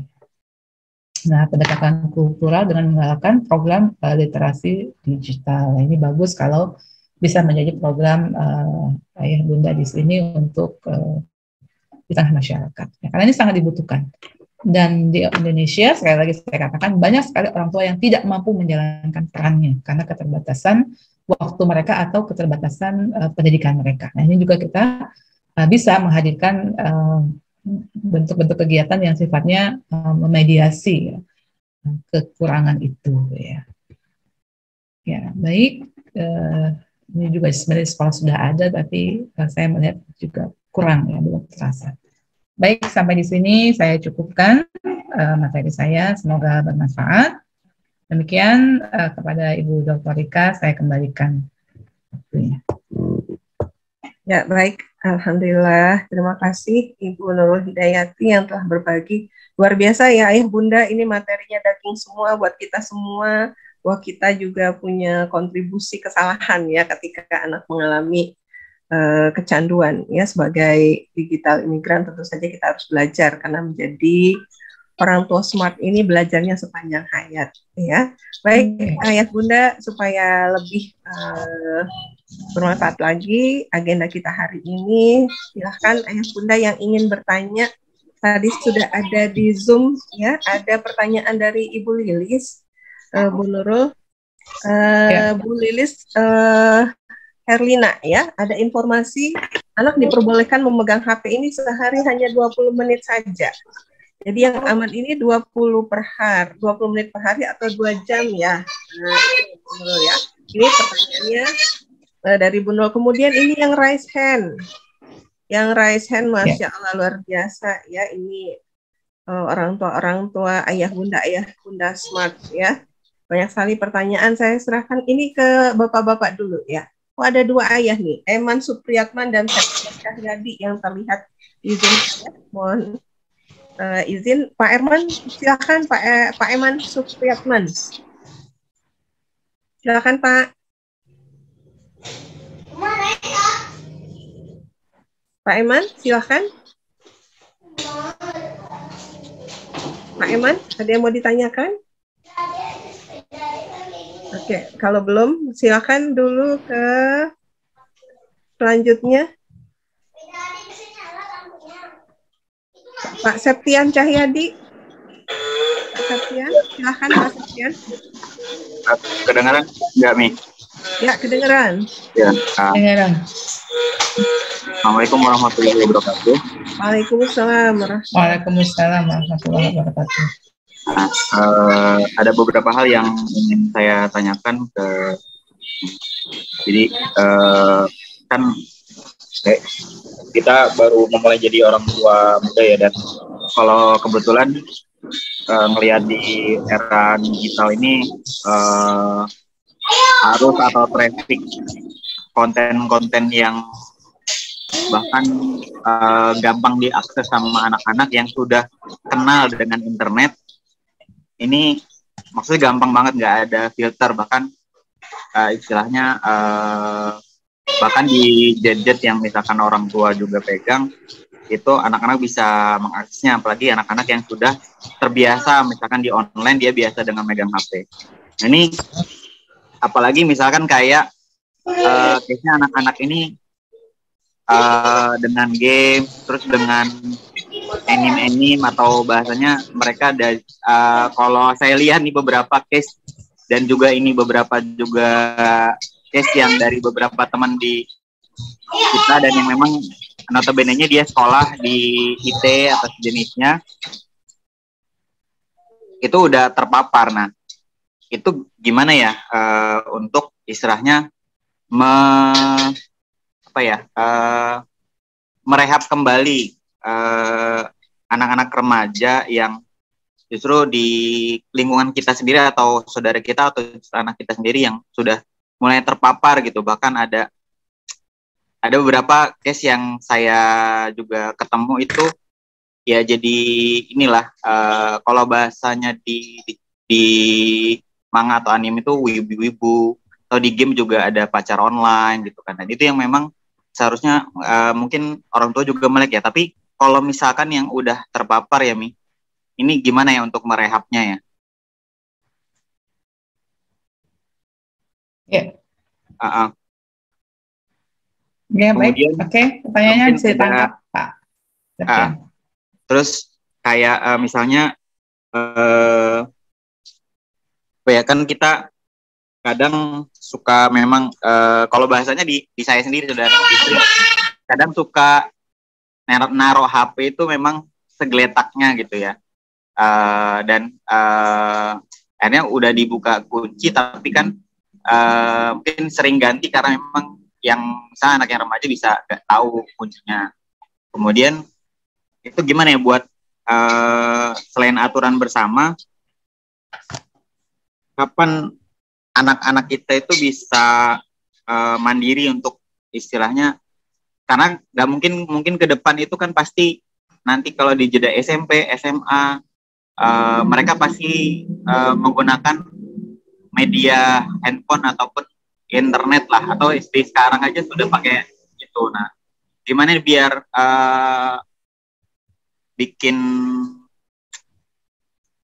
konsep bersama untuk pendidikan digital anak supaya mulai dini itu sudah dikasih peringatan gitu, warning, dan dia diarahinnya tetap bisa menggunakan digital, tapi sisi positifnya aja. Ya, baik. Sudah Bagus. terangkat ya pertanyaannya. Terima kasih, Ya. Pak Septian. Pak Eman tadi bertanya, silakan. Saya jawab dulu ya supaya nggak kehilangan nanti ya, fokusnya. baik. Ini pertanyaannya bagus-bagus soalnya. Ya, nanti insya Allah biar tidak terulang pertanyaan yang sama gitu ya. Jadi yang pertama tadi Bu Lilis Herlina, itu penelitian terbaru mungkin ya. Saya boleh dikasih dong hasilnya, hasil penelitian itu dari mana, jurnalnya apa gitu ya. Bagus ya kalau kita bisa mendapatkan berbagai sumber ya dari pihak-pihak yang memang saya sih bisa terima itu lebih masuk akal ya. Jadi memang biasa ya ternyata 20 menit bahkan gitu. Ya tadi mungkin seperti sepadan dengan negara Cina itu menetapkan hanya 3 jam sepekan. Ya mungkin itu ya turunannya. Jadi istilahnya Cina itu kan negara yang kalau ke dalam itu kan membina SDM-nya luar biasa gitu ya. Mereka udah membuat peraturan seperti itu. Ya 3 jam sepekan ya, dan sangat ketat yang mengawasinya. Jadi bagus-bagus saja ya semua hasil itu, dan itu merupakan masukan berharga buat kita sebagai orang tua dan juga bahan diskusi buat anak. Nah ini nanti menjawab pertanyaan Pak Septian Cahyadi. Gimana nih kalau orang tua sudah mendapati anaknya sudah kecanduan, anak remajanya. Tadi saya sudah sampaikan bahwa yang namanya anak-anak itu paling suka kalau diceritain, paling suka kalau dikasih reason. Ada cerita di balik itu semua gitu. Jadi jangan cepat-cepat hanya memberi satu kalimat pernyataan larangan gitu kan ya, nggak boleh, nggak bagus gitu, tapi why gitu, kenapa sih gitu. Nah itu yang harus sampai anak itu ngerti gitu. Nah saya waktu dulu pernah bergabung dalam Indonesian Anti-Tobacco ya. Jadi di situ bagaimana kita salah satu kegiatannya adalah mempromosikan kepada anak-anak supaya mereka tidak merokok gitu, terutama anak remaja. Karena memang iklan rokok itu menyasar anak-anak remaja. Iklan rokok nggak ada yang menyasar orang dewasa yang sudah merokok. Karena orang yang sudah merokok dia itu tidak akan berpindah seumur hidup. Itulah salah satu ciri kecanduan pada rokok itu terbukti pada dia tidak akan mengubah katanya ya, tidak akan merubah merek.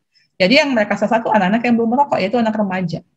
Oh, makanya ini sangat mengerikan ya anak remaja. Nah itu salah satu kiat ya kita diajarkan sama anak remaja itu nggak bisa kita ngelarang. Nah jangan merokok ya, Umi tidak suka, Umi tidak ridho seumur hidup dunia akhirat.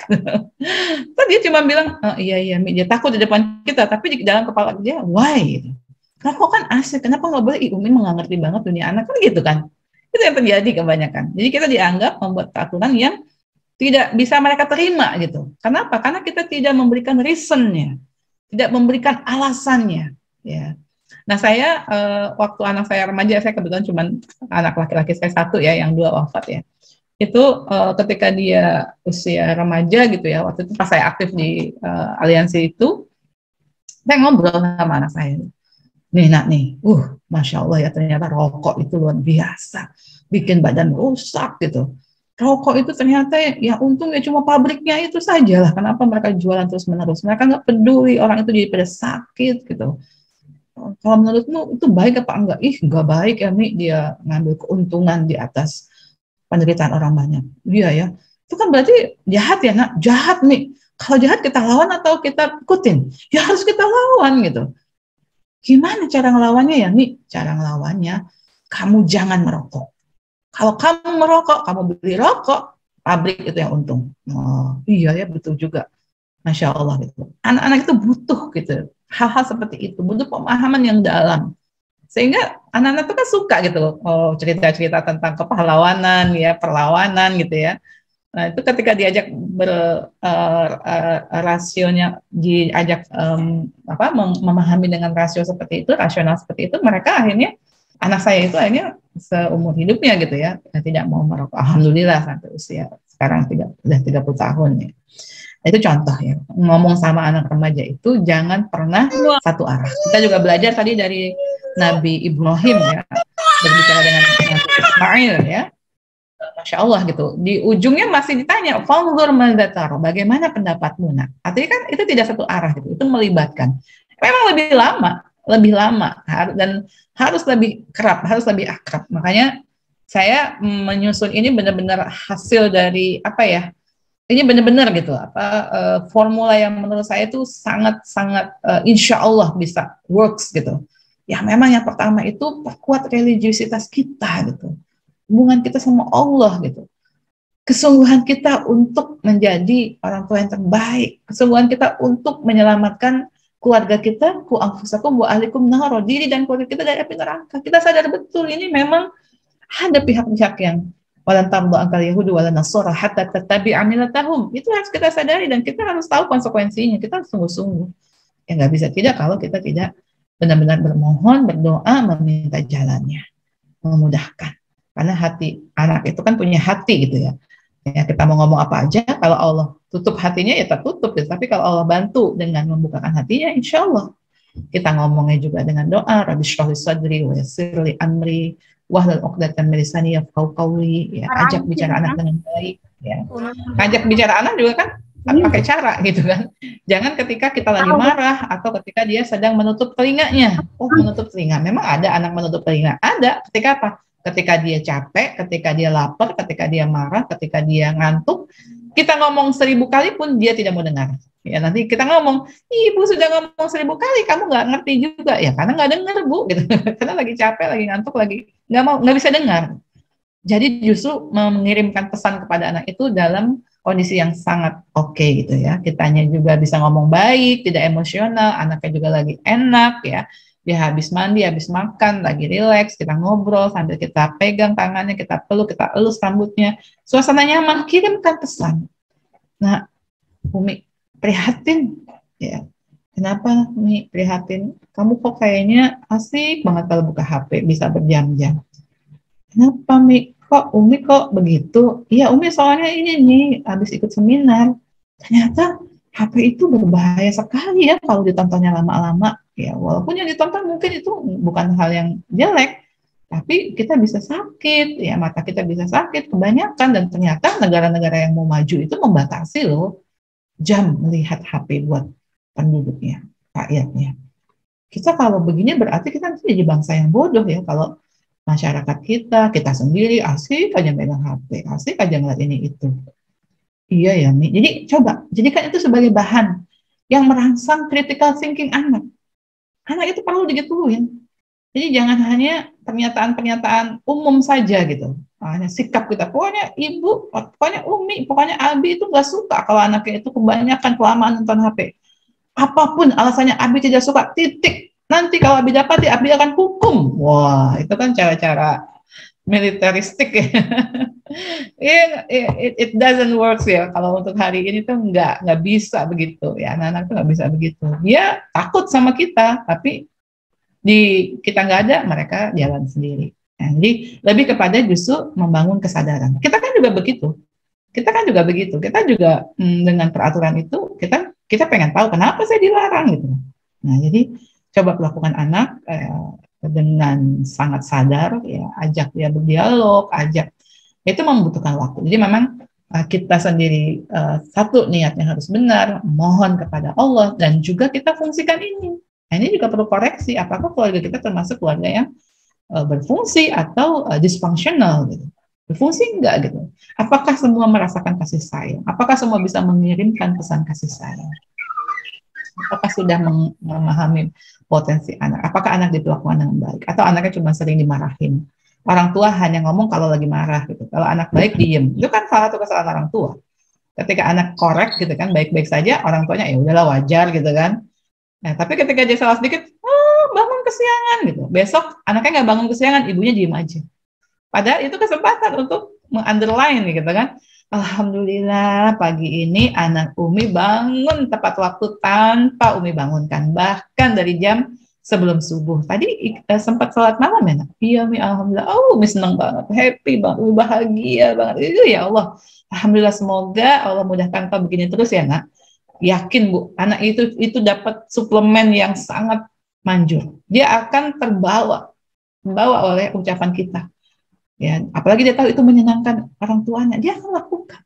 Jadi cobalah mengobrol ya, perkataan-perkataan positif. Jangan hanya ketika marah, jangan hanya ketika memberi nasihat yang bikin anak takut gitu. Tapi dalam suasana yang santai, rileks, ngobrol hal-hal yang penting. Sampaikan penghargaan, sampaikan harapan. Ya. Sampaikan berbagai informasi yang penting. Ya, jadi ini nanti nggak apa-apa diomongin sama anak-anak nih. Kalau nanti ibu sudah dapat, bapak sudah dapat PowerPoint ini, coba ngobrol sama anak-anak. Jadi ada kesempatan gitu sama keluarga. Dan di situ ada mengoptimalkan fungsi keluarga, bondingnya itu juga diikat, ya komunikasinya juga yang bagus, ya baru buat peraturan bersama dengan cara yang indah. Jadi ya benar ya. Itu semua tergantung pada kualitas hal ini. Ya. Mau sekolah di IT, mau di mana, tapi kalau nggak ada bonding, kalau tidak ada kedekatan orang tua anak, komunikasi yang baik, ya akhirnya lepas. Karena kita nggak bisa, ya, kalau saya prinsipnya dengan suami itu, kita nggak bisa mengandalkan sekolah. Ya, jadi tadi ya, yang akan ditanya oleh Allah itu kita orang tuanya. Maka kita nggak bisa lepas atau menyalahkan, ini gimana sih sekolahnya, udah saya sekolah di sekolah itu masih begini kan gitu. Nah itu kadang-kadang saya suka dengar gitu ya. Kita itu suka menyalahkan pihak lain. Gimana sih pesantren anak saya itu udah masih begini? Saya tidak pernah menyerahkan semua. Ya, saya punya tujuan mau nyekolahin anak di sini. Tujuannya apa? Saya hanya ingin membiasakan dia misalnya menghafal misalnya. Itu saja. Yang lain masih tanggung jawab saya. Jadi jangan kita berharap 100% pada pihak luar. Atau kita buru-buru. Ini harusnya kita punya ini kegiatan untuk anak kader. Anak-anak kita udah begini. Orang tua udah ngapain? Jadi pertanyaan pertama itu jangan nyalain keluar-luar dulu gitu, tanya kepada diri kita. Sudahkah kita menjadi orang tua yang baik? Sudahkah kita menjadi hamba Allah yang sungguh-sungguh? Sudahkah kita memfungsikan keluarga kita dengan baik? Ya. Atau saatnya kita berubah baik? Ya, biiznillah insyaallah. Ya, jadi merehabnya ya bisa kita minta bantuan pihak lain, tapi sesungguhnya nanti nasihatnya ke situ aja. Ya, kita mendekatkan diri kepada yang di atas, kita membangun bonding yang kuat dengan mereka, berkomunikasi dengan baik, ya. Itu ujung-ujungnya, karena mau apapun gitu ya. Saya banyak teman-teman yang mereka itu punya.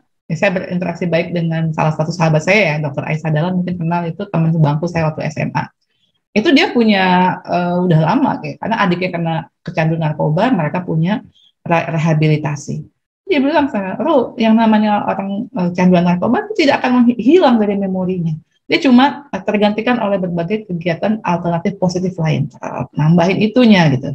Jadi kalau dia gelisah nggak langsung mikir narkoba, dia masih bisa main bola, dia masih mikir ini itu, bahkan merokok itu lebih ringan dari narkoba, ya terpaksa diizinkan gitu. Kalau versinya para pecandu itu contoh ya. Jadi saya juga mempelajari ya berbagai terapi-terapi yang dilakukan. Intinya pendampingan, perhatian, pembiasaan ya dengan hal yang baru. Ya tadi kalau seperti disampaikan oleh Pak Septian, gimana nih anak-anak udah suka banget sama game, ya anime ya, kemudian juga kayaknya udah ini banget gitu ya, coba lakukan doa yang sungguh-sungguh, ya sucikan hati kita, doakan anak kita, ya ajak juga dia melakukan zikir-zikir terbaik, ajak bicara dengan baik, ya sampaikan bahwa kita ingin menjadi manusia yang bermanfaat, berguna, bisa memberi manfaat pada orang lain. Jangan sampai kita membuat masalah, merepotkan orang, ya.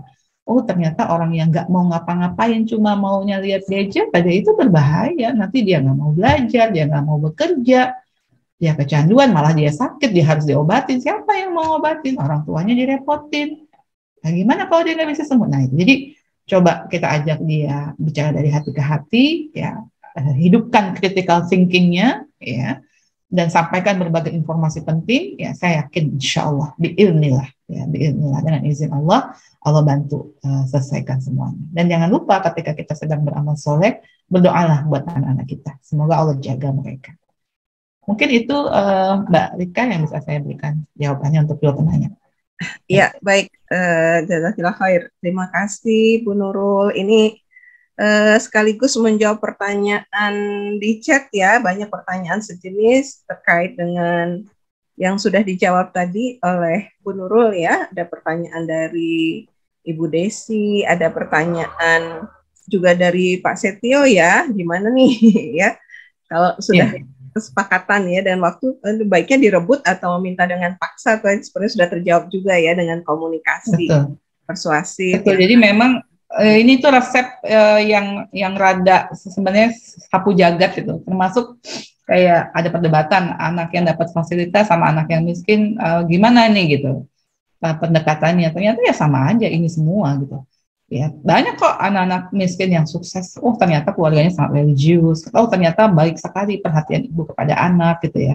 Terus keluarga saya pernah diskusi ya dengan seorang ahli pendidikan dari Brunei dan dengan ahli pendidikan dari Indonesia di satu forum gitu ya. Itu Brunei itu kan sangat fasilitasnya luar biasa ya. Mereka sejahteranya luar biasa.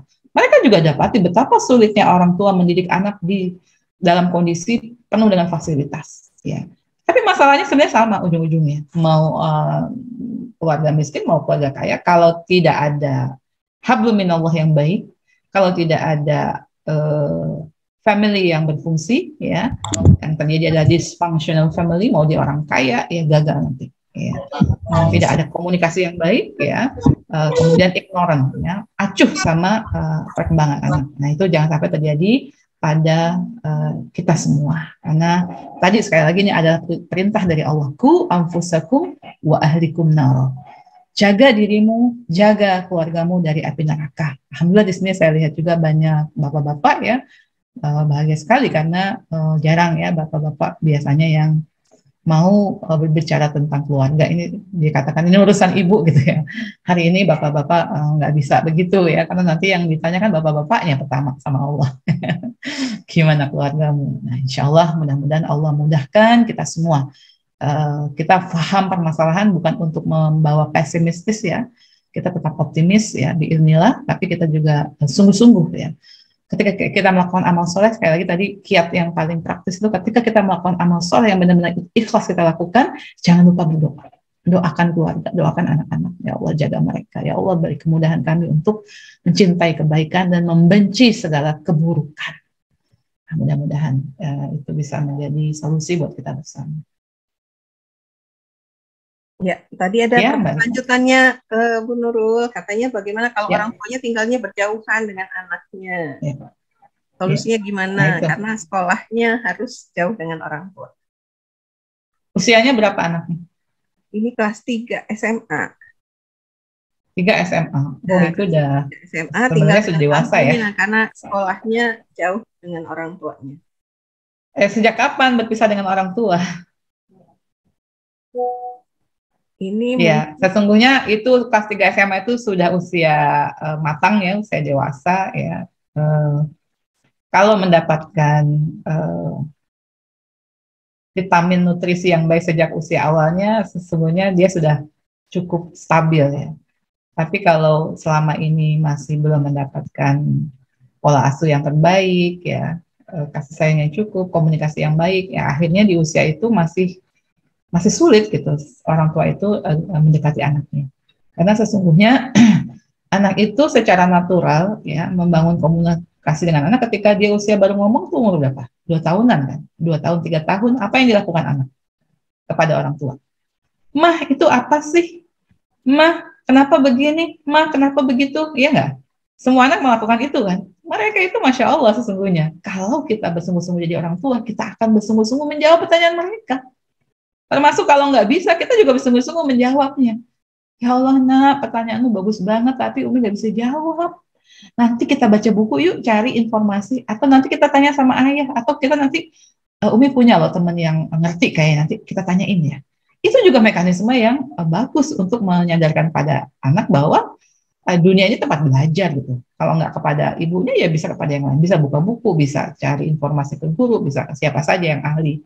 Ya, jadi itu udah harus menjadi pola. Tapi ya sekali lagi kita tidak bisa menyesali sesuatu yang sudah lewat ya. Kalaupun itu belum terjadi ya hari ini kita reparasi, gitu. Di repairnya sekarang gitu kan. Oh iya saya belum membangun komunikasi yang baik ya hari ini bangun. Ya kalau perlu kita minta maaf. Maaf ya nak, waktu kamu kecil dulu, kalau kamu nanya, Umi tuh lagi capek, malah marahin. Apaan sih cerewet banget nanya terus nggak tahu apa Umi lagi capek pulang dari sekolah gitu habis ngajar misalnya di sekolah ngajar anak-anaknya sendiri dimarahin contoh gitu aja contoh saya nggak tahu ini bukan kasus ya ini contoh saya cuma ngambil artinya gitu kalau perlu kita minta maaf sebagai orang tua maaf ya nak ya Abi dan Umi belum memberikan bimbingan yang terbaik Abi dan Umi sadar sekarang Umi tetap optimis, berdoa kepada Allah. Insya Allah kamu tetap menjadi manusia yang baik, walaupun mungkin prosesnya agak terlambat pendidikan dari Umi Abi, tapi mari, yuk kita mikir yang baik-baik aja. Ini bahayanya kalau kita jadi kecanduan, apalagi jadi mengkonsumsi pornografi. Naudzubillah min dzalik. Umi doakan itu terjadi padamu, karena itu bahaya sekali. Dan bagi sebuah bangsa itu merugikan sekali. Makanya nih, banyak loh negara-negara yang melarang rakyatnya nah gitu. Jadi kasih informasi-informasi yang membuat dia tuh gitu terbangun pemahaman yang gitu. Jadi itu ya hampir sama aja sih. Memang saya sudah dapati semua permasalahan ujung-ujungnya sama gitu. Mau masalah apa aja ujung-ujungnya itu gitu. Karena itu modal yang sangat besar untuk mengasuh, mengasah, mengasihi anak. Insya Allah. Ya, jadi kalau anak sudah besar ya sudah gitu coba lakukan komunikasi yang terbaik kalau ketika dia kecil belum terjadi kalau perlu kita minta maaf ya, jadi ya dalam kesempatan-kesempatan emas ya cobalah berkomunikasi menyampaikan pesan-pesan terbaik dan meminta ini feedback menurutmu gimana nak ya coba kita dengar feedback dari anak apa yang diharapkan apa yang dia coba dengar ya. Nah inilah, insya Allah ya, mudah-mudahan Allah mudahkan. Ya sekali lagi kita selalu kembalikan kepada Allah. Allah yang memudahkan, kepada Allah kita meminta. Ya serumit apapun permasalahan hidup kita, Allah yang akan memberi solusi. Insya Allah. Demikian ya, kepada Ibu yang bertanya. Ya, terima kasih. Luar biasa. Ya ini jawaban sapu jagat juga untuk ayah bunda yang lainnya ya. Tadi pertanyaan serupa banyak sekali. Ada yang agak berbeda di sini terkait dengan pertanyaan Ibu Eka. Ini bukan Ibu Iis Darista ya. Punya siswa suatu waktu menemukan foto siswa tersebut bersama lelaki di kamar dengan posisi lelaki memeluk siswa tersebut dari belakang. Siswa apa siswi? Siswa. Ini Astagfirullah. Temukan foto siswa. Oh, berarti foto siswi ini nih. Siswa apa siswi nih Bu Iis ya? Tetapi siswa tersebut tidak merasa bersalah. Saya juga sudah bicara dengan ibunya, tapi ibunya kalah dengan anaknya. Siswa ini ya. Siswa menemukan dengan laki-laki. Ya. Ini siswa ya Bu. Berarti ya, ada kebebasan, ada penyimpangan. Ada siswi dua masalah itu. Ini siswi katanya, siswi. Tidak merasa bersalah. Siswi tersebut tidak merasa bersalah, ibunya juga. Orang tuanya tadi tahu nggak? Orang tuanya? Ibunya sudah diajak bicara, tapi ibunya kalah dengan anaknya. Iya. Jadi ini kasus tadi ya, the significant person-nya nggak berfungsi. Ya.